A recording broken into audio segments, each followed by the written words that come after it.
Olá, essa é a nossa quarta videoaula da introdução teológica do livro de Salmos da Escola Teológica Charles Spurgeon. Na aula passada nós falamos sobre o título de Salmos e o processo de composição e organização final do livro. Agora vamos falar sobre a estrutura desse livro. O livro de Salmos está organizado em 5 partes. Eles também são chamados de os 5 livros de Salmos. Nós temos o livro 1, que vai do capítulo 1 até o capítulo 41. Depois temos o livro 2, que vai do capítulo 42 até o capítulo 72. Depois nós temos o livro 3, que vai do capítulo 73 até o capítulo 89. Por fim, temos o livro 4, que vai do capítulo 90 até o 106, e o livro 5, que vai do capítulo 107 até o capítulo 150. Então nós temos 5 partes do livro de Salmos, organizadas de acordo com esses capítulos que eu mencionei. E como nós sabemos que cada livro está dividido ou está organizado contendo esse número de salmos? Como é que nós sabemos, por exemplo, que o final do livro 1 está no capítulo 41? Como é que nós sabemos que o final do livro 2 está no capítulo 72? Como é que nós sabemos que o final do livro 3 está no capítulo 89? Ora, o livro de Salmos tem no final de cada livro, no final de cada seção maior, uma doxologia, um louvor final a Deus, que geralmente fala de Deus ser louvado e contém a expressão amém. Amém e amém, ou apenas amém. Então, uma expressão muito comum que nós vamos encontrar nessas doxologias fechando esses salmos é, por exemplo, que nós encontramos, você vai ter projetado aí a primeira dessas doxologias, que é o Salmo 41, versículo 13, fechando o livro 1, que diz: Baruch Adonai Elohei Israel, Mahaolav ad haolam, Amém v'Amém. Louvado ou bendito seja o Senhor, o Deus de Israel, de eternidade e eternidade. Amém e amém. Então essa doxologia marca o final do livro 1. Aí nós temos no capítulo 72, ali nos versículos 19 e 20, perdão, 18 e 19, a doxologia marcando o final dessa sessão. Veja: bendito seja o Senhor Deus, o Deus de Israel, o único que realiza feitos maravilhosos. Bendito seja o seu glorioso nome para sempre. Encha-se a terra da sua glória. Amém e amém. Então sempre essa expressão Baruch Adonai, sempre a palavrinha hebraica Amém, que é traduzido como amém, muito semelhante em português, fecha cada uma dessas sessões. Mais um exemplo, Salmo 89, 52. Baruch Adonai ad haolam, bendito seja o Senhor para sempre. Amém v'Amém. Amém e amém. Salmo 106, 48, a doxologia fechando o livro 4. Bendito seja o Senhor, o Deus de Israel, por toda a eternidade, que todo o povo diga amém, aleluia. Então, cada uma dessas doxologias tem a expressão bendito seja o Senhor e tem a palavrinha amém, marcando o final do livro 1, final do livro 2, final do livro 3, final do livro 4. Quando nós chegamos no final do livro 5, nós temos uma explosão de louvor que convida todos a adorarem, a louvarem a Deus, que convida todos os seres vivos a exaltarem o Criador de céus e terra e o Redentor de Israel. Veja só o Salmo 150, que funciona como essa grande doxologia final. Diz assim o Salmo 150: Aleluia! Louvem a Deus no seu santuário, louvem-no no seu poderoso firmamento. Louvem-no pelos seus feitos poderosos, louvem-no segundo a imensidão da sua grandeza, louvem-no ao som da trombeta, louvem-no com a lira e a harpa, louvem-no com tamborins e danças, louvem-no com instrumento de cordas e com flautas, louvem-no com símbolos sonoros, louvem-no com símbolos ressonantes, tudo que tem vida, louve o Senhor. Aleluia! Assim nós terminamos o último livro de Salmos, o livro 5, com um grande Halel, que convida todos os seres vivos, com vários instrumentos, a louvarem e exaltarem a Deus. O que explicaria essa divisão quíntupla? O que explicaria o livro ser dividido em 5 sessões, em 5 partes? Qual a razão para isso? Alguns estudiosos chegaram a cogitar, e isso também, de certa forma, remete à tradição judaica, que cada livro de Salmos correspondia a um livro do Pentateuco, a um volume do Pentateuco. Então, livro 1, Gênesis, livro 2, Êxodo e assim por diante. O grande problema é que nós não temos uma concordância temática, por exemplo, entre o livro 1 e o livro de Gênesis. O livro 1 é basicamente a história de várias situações de Davi sendo perseguido, clamando pela ajuda de Deus. Você tem, por exemplo, relatos da libertação de Deus lá no Salmo 105, lá no Salmo 106, que estão no livro final do livro 4, então não estão no livro 2, que teria uma correspondência com Êxodo. Então não há uma ligação temática que justifique a gente dizer que cada livro de Salmos tem um correspondente com o Pentateuco. Alguns dirão que há uma organização em termos de coleções menores. Então, você tem, por exemplo, numa sequência, o Salmo 120 até o 134, que são salmos de degraus ou salmos de peregrinação, que de fato estão na sequência, que de fato estão organizados um ao lado do outro. Ou você tem salmos escritos pelos filhos de Corá, que nós mencionamos também, estão numa sequência, do 42 ao 49. Mas o que explicaria essa sequência, essa divisão de 5 livros? O que eles querem? Que tipo de movimento nós encontramos nessas 5 sessões? Eu quero propor para vocês algo que eu aprendi com 3 autores do comentário de Salmos da série Nikot, o Rolf Jacobson, a Beth Tanner e a Nance de Class Walford. Eles detalham no seu livro e propõem no seu livro a razão de Salmos estar estruturado em 5 partes, em 5 movimentos, em 5 grandes cenas que começarão com a monarquia davídica e terminarão com o retorno do exílio. Nós precisamos lembrar que Davi é tido como um grande cantor de Israel. Segundo Samuel 23 enfatiza isso, né? Davi como um cantor excelente, um cantor de destaque. Nós vimos em 1 Crônicas, capítulo 15, que Davi foi quem organizou a estrutura dos levitas para louvarem a Deus no santuário. Há uma referência lá nos livros de Esdras e Neemias, já no pós-exílio, a maneira como Davi estruturou louvor e adoração. Eles buscam seguir essa maneira que Davi estruturou. Então, Davi está muito associado ao louvor e adoração no templo. E é por isso que o livro de Salmos começa num movimento histórico com a monarquia davídica, com o reinado de Davi, vai passando pelo processo ali de reino dividido até chegar no exílio e, por fim, termina com salmos que nos lembram do retorno do exílio. Então, eu quero mostrar para vocês como essa estrutura funciona ao longo do livro.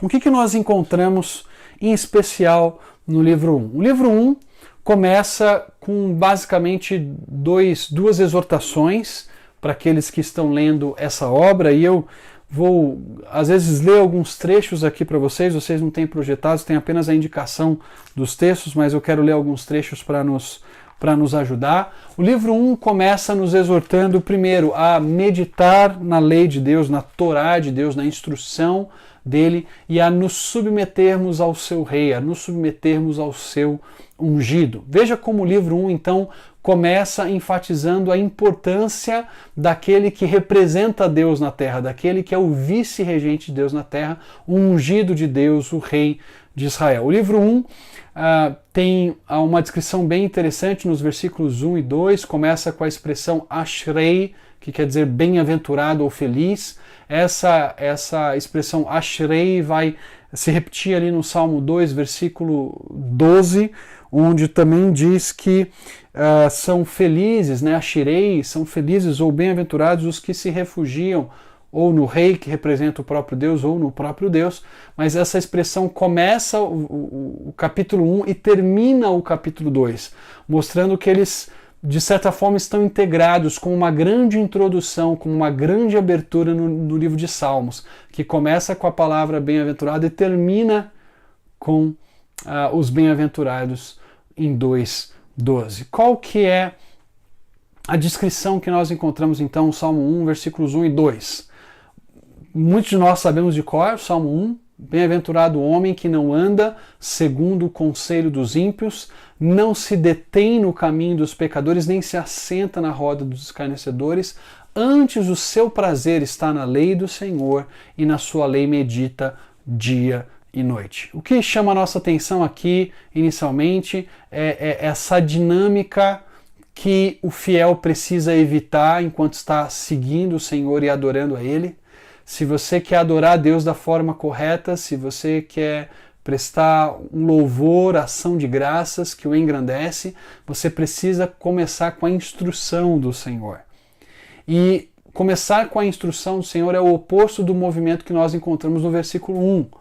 Primeiro, você tem o homem andando segundo o conselho dos ímpios, depois ele se detém, ele se assenta, por fim, na roda dos escarnecedores. Então você tem o homem andando segundo o conselho dos ímpios, se detendo naquilo que os pecadores propõem para ele e, por fim, se assentando na roda dos escarnecedores. E em vez de fazer isso, esse processo de degradação que vai do caminhar, do parar e finalmente do sentar e se envolver com aqueles que zombam, que desprezam o Senhor e os seus fiéis, aquele que ama o Senhor e o teme deve então meditar na lei do Senhor dia e noite. É muito interessante porque meditar na lei do Senhor de noite também é a proposta, por exemplo, que nós encontramos no livro de Josué. O livro que começa uma das seções da Bíblia hebraica, que é o livro de Josué, que é chamado de Profetas Anteriores, nós já mencionamos no módulo de livros históricos isso. Começa com o chamado para Josué meditar na Torat Adonai, né? Na lei do Senhor, na Torat Moshe, na lei de Moisés, que o Senhor ordenou por meio de Moisés. E aqui é o mesmo processo. Só que eu quero fazer um destaque para você.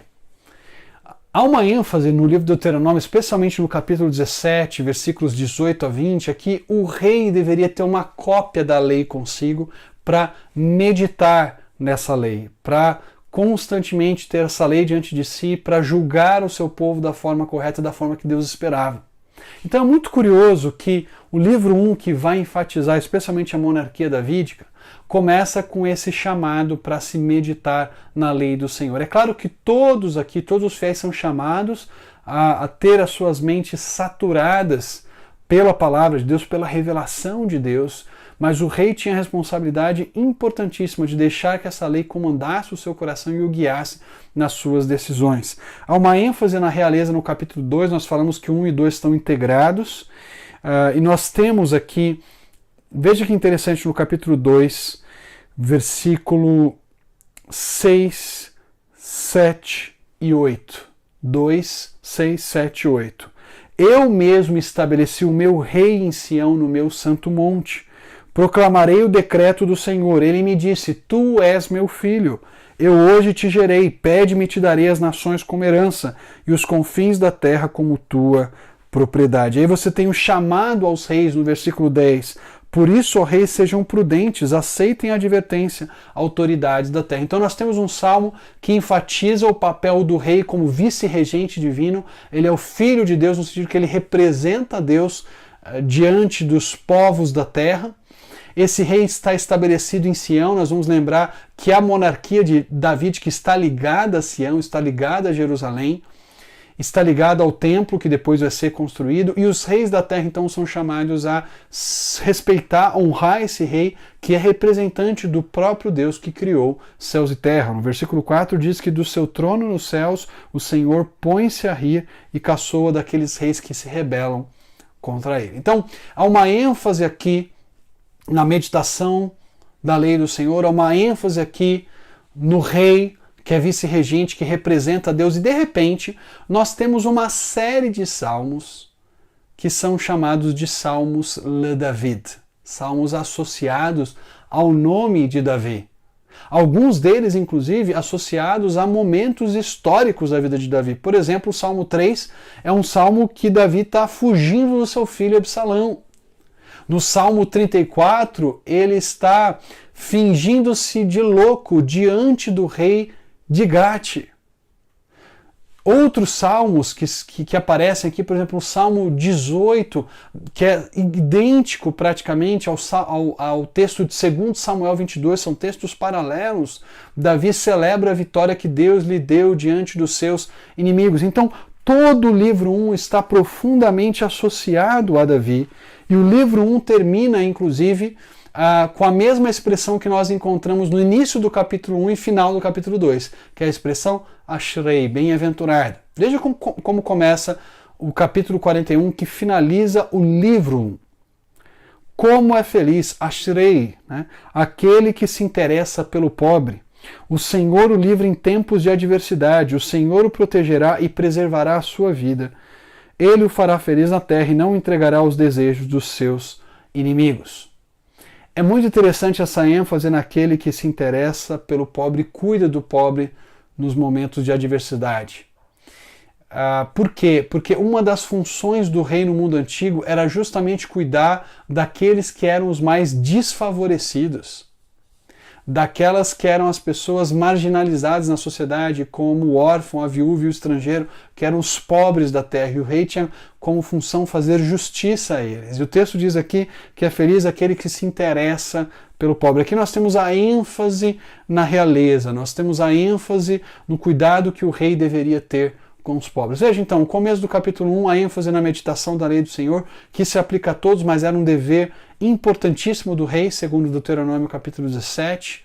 Uma ênfase no rei no capítulo 2, como aquele que representa o Senhor. Os capítulos 3 até o 41, todos eles começam com Le David, que era o rei sobre Sião e representava o Senhor diante do seu povo. Quando nós chegamos no livro 2 do livro de Salmos, então a seção 2, também chamada de livro 2, dessa obra maior de Salmos, no livro 2 nós temos uma sequência de salmos dos filhos de Corá, que eram os levitas que participavam da adoração já na época de Davi. Davi organiza os grupos de levitas e Emã era o líder dos coraitas. 1 Crônicas 15, o texto que nós lemos, menciona Emã como esse líder dos levitas que adoravam o Senhor. E aí você tem então vários salmos davídicos, você tem projetado aí no seu PowerPoint, os salmos 51 a 65 estão associados a Davi. Você tem então vários salmos que falam, por exemplo, Salmo 51, Davi confessando o seu pecado, reconhecendo o seu erro, depois de ter sido confrontado por Natã. Você tem o Salmo 52 e o Salmo 54, que é Davi sendo perseguido e alguém dedurando Davi, e alguém levando informações para Saul sobre Davi. Você tem então diversos salmos, especialmente aí do 51 até o 65, que estão de alguma forma associados à vida de Davi. O único salmo que não tem um título é o Salmo 71, que parece fazer referência a um indivíduo idoso, a um indivíduo já velhinho. No Salmo 71 nós temos essa informação lá no versículo 18. Agora estou velho, de cabelos brancos. Não me abandones, ó Deus, para que eu possa falar da tua força aos nossos filhos e do teu poder às futuras gerações. Um pouquinho antes, ele já se identificou também como idoso, como velho, esse salmista aqui, que diz no versículo 9: Não me rejeites na minha velhice, não me abandones quando se vão as minhas forças. Ainda no capítulo 71, o salmista lembra como Deus cuidou dele desde quando ele estava no ventre da sua mãe. Desde o ventre materno dependo de ti, tu me sustentaste desde as entranhas de minha mãe, eu sempre te louvarei. Quem será que é esse indivíduo? Nesse salmo que não tem um título, não tem uma introdução como os outros salmos têm, como Le David ou Livnei Corá, dos filhos de Corá. Será que é o próprio Davi já no finalzinho da sua vida, lembrando do cuidado de Deus e do desejo dele de compartilhar com as gerações futuras o poder e os grandes atos de Deus? É bem sugestivo que esse salmo esteja associado a Davi, porque o Salmo 72, que encerra o livro 2, nos introduz Salomão. O Salmo 72 começa dizendo que ele é um salmo li Shlomo, para Salomão. Li Shlomo, para Salomão. E ele termina dizendo no Salmo 72, encerram-se aqui as orações de Davi. E o que esse salmo para Salomão diz? Ele começa dizendo, reveste da tua justiça, ó rei, reveste da tua justiça o rei, ó Deus, e o filho do rei da tua retidão, para que ele julgue com retidão e com justiça os teus que sofrem opressão. Uma oração aqui feita em prol do futuro rei davídico, que nesse caso aqui é para Salomão, para que ele reine com justiça e que seja revestido da justiça que vem de Deus para cuidar, de novo, dos mais fracos na terra. Assim encerra-se o livro 2, com uma menção a Salomão, que daria sequência ao reinado de Davi. E aí nós temos o Salmo 73, começando o livro 3. E veja que interessante, esse Salmo 73 que começa o livro 3, ele apresenta a questão da Teodiceia, a injustiça impera na terra. O salmista diz, lá no versículo 2, quanto a mim os meus pés quase tropeçaram, por pouco não escorreguei, pois tive inveja dos arrogantes quando vi a prosperidade desses ímpios. Esse fiel aqui, ele lida com a questão da Teodiceia. Como é que os ímpios conseguem prosperar e tudo bem com eles? Até que ele se depara, lá mais para frente no Salmo, no versículo 17 do Salmo 73, até que entrei no santuário de Deus e então compreendi o destino dos ímpios. Israel, então, aqui passa por um período, provavelmente, quando o templo já estava levantado, o santuário de Deus no qual o salmista entra e se lembra do destino dos ímpios. Mas no livro 3 a coisa já não vai tão bem com a nação. A nação termina o livro 3 numa situação de desgraça, numa situação de exílio. O Salmo 74 já enfatiza no livro 3 uma situação difícil. O Salmo 74 diz, por exemplo, lá no versículo 4, os teus adversários gritaram triunfantes bem no local, santuário, né, onde te encontravas conosco, e hastearam suas bandeiras em sinal de vitórias.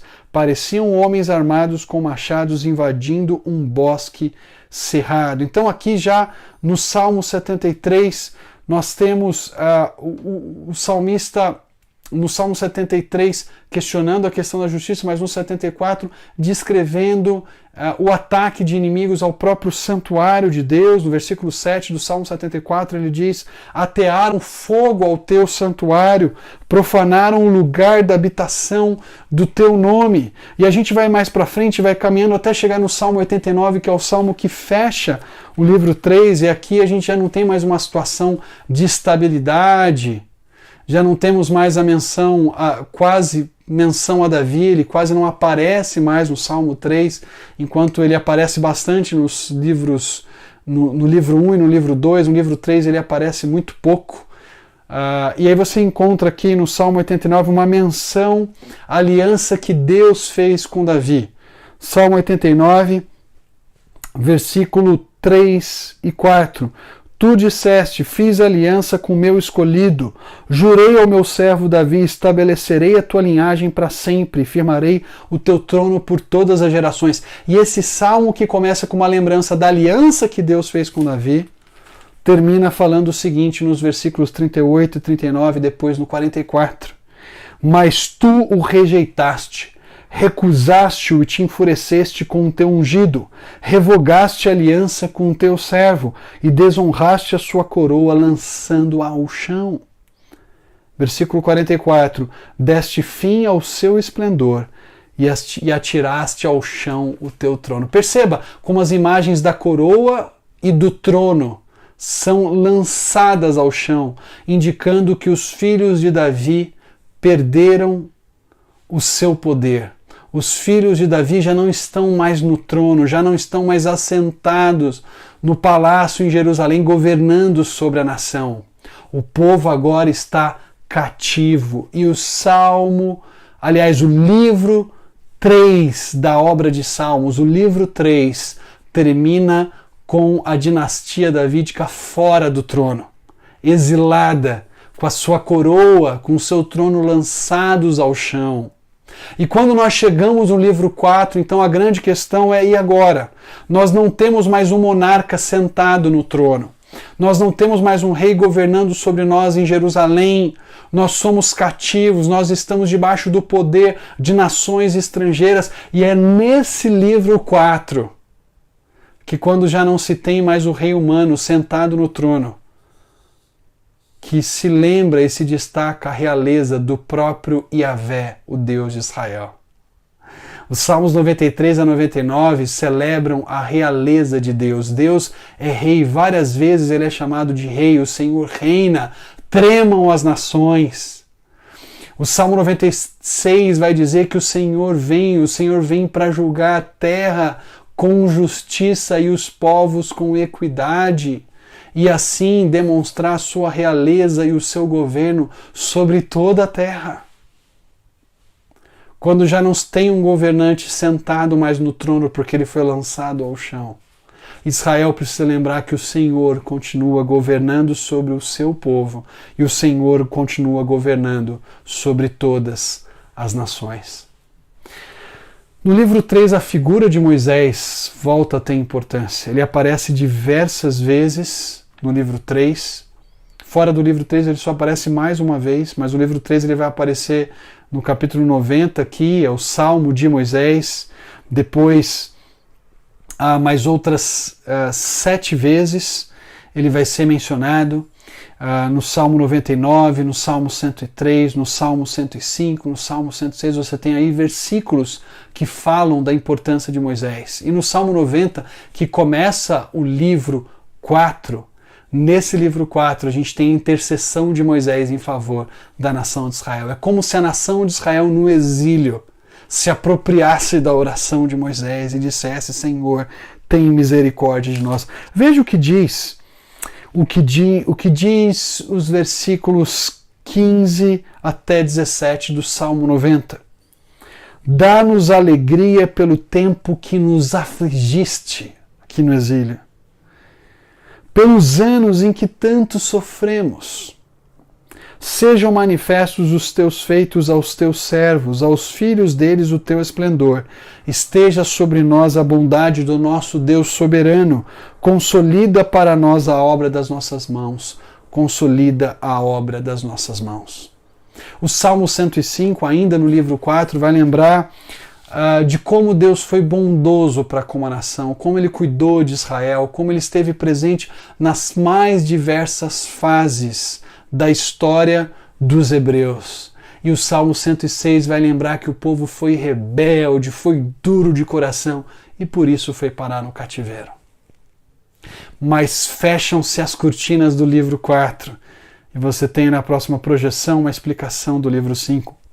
O livro 5 começa com a lembrança do retorno do cativeiro. Veja o que diz o Salmo 107, que começa o livro 5, nos versículos de 1 a 3. Deem graças ao Senhor porque Ele é bom.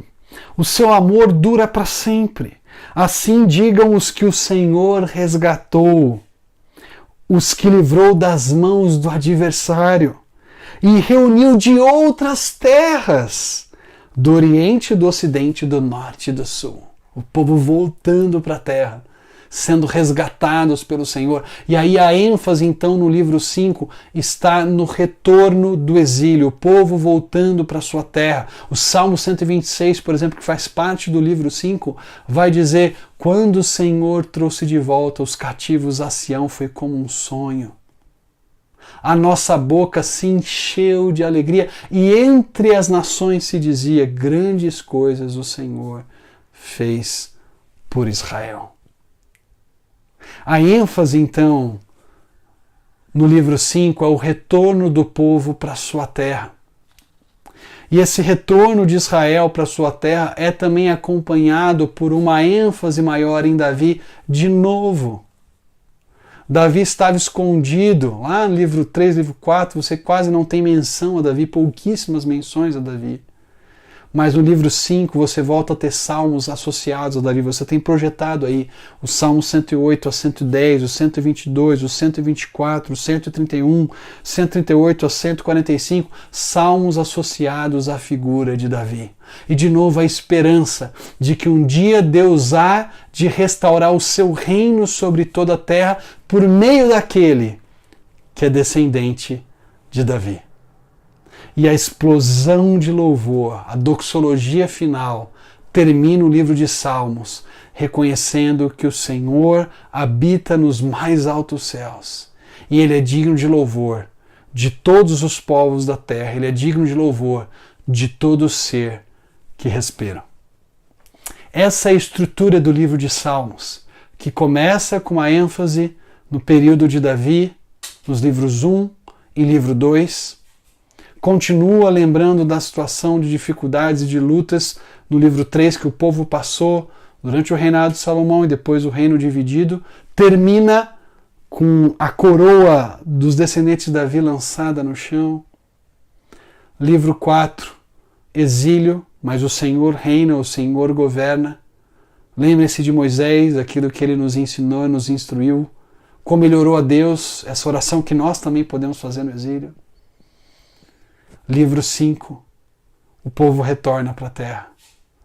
Naquilo que parece ser um sonho, Deus traz os cativos de volta para Sião e dá à nação de Israel a esperança de uma restauração plena no futuro. Louvado seja Deus, aquele que governa sobre Israel e que governa sobre todos os povos da terra. É assim que o livro de Salmos nos lembra que o Deus que agiu no passado continua a agir na vida do seu povo no presente. É por isso que eu quero terminar esse nosso trechinho lendo uma citação do livro do Jacobson, da Beth Tanner e da Nancy DeClass Walford, em que eles dizem o seguinte: o que é de importância permanente e central nos Salmos é o fato de testificarem a respeito do caráter e da atividade do Senhor. Dão testemunho de que o Deus que escolheu Abraão, Davi e a sua descendência está presente e ativo no mundo, e de que o caráter do Senhor o leva a estar com seus ouvidos abertos a todos os que clamam em meio à dor e à confusão. Portanto, os Salmos não são simplesmente textos sobre o passado, eles também são promessas sobre o futuro. Na verdade, são poemas que nos movem ao futuro, que geralmente não conseguimos imaginar, isto é, nos levam a assumir o nosso lugar em uma comunidade de fé que está sendo moldada para ter a identidade e o caráter do Senhor. Quando os israelitas do período do Segundo Templo, no período pós-exílico, lessem o livro de Salmos e cantassem e orassem os Salmos, eles seriam lembrados de que eles faziam parte de uma grande comunidade, que tinha a sua história já sendo escrita por Deus há muito tempo e da qual eles faziam parte. E podiam esperar nesse mesmo Deus que agiu e que cuidou do seu povo no passado, porque ele continuava interessado e preocupado com os descendentes de Abraão e em redimi-los, bem como redimir toda a terra, por meio daquele que seria o descendente de Davi por excelência, Cristo Jesus, o Salvador. Espero você na nossa próxima videoaula.